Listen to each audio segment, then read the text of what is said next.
determine the classification of your medical device depends on where you're intending to distribute.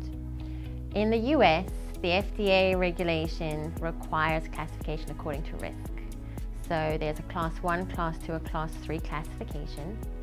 And Class 1 is your lower risk and Class 3 is your higher risk. Of course, classification does dictate your regulatory pathway, so it's important to ensure that your classification is correct.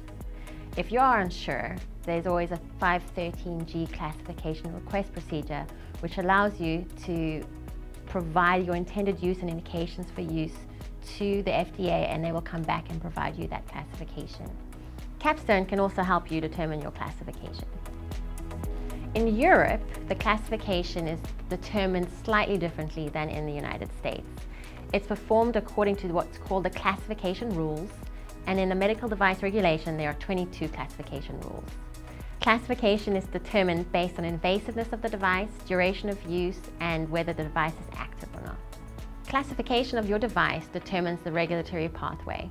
In the United States, a Class 3 device requires what's called a pre-market approval. A Class 2 device most likely requires a 510K, however, it may be exempt. And a Class 1 device is most likely exempt from a 510K, however, it may require one.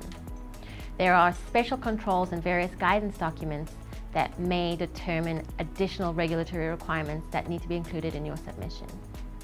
In Europe, classification again determines the regulatory pathway for your device.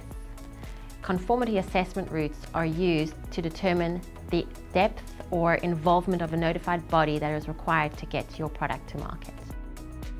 Obtaining a CE mark involves compilation of a technical file, usually known as technical documentation, a clinical evaluation, which includes a clinical evaluation report included with your technical documentation, and most importantly, showing how you meet the essential requirements. Once you've received your clearance or approval, that's not the end of the story for you. You need to maintain certain post-market activities. Within the United States, it's called post-market surveillance. You also need to maintain your quality management system in a compliant manner, and you need to register your establishment within 30 days of initial distribution of your device. In Europe, you need to perform post-market clinical follow-up.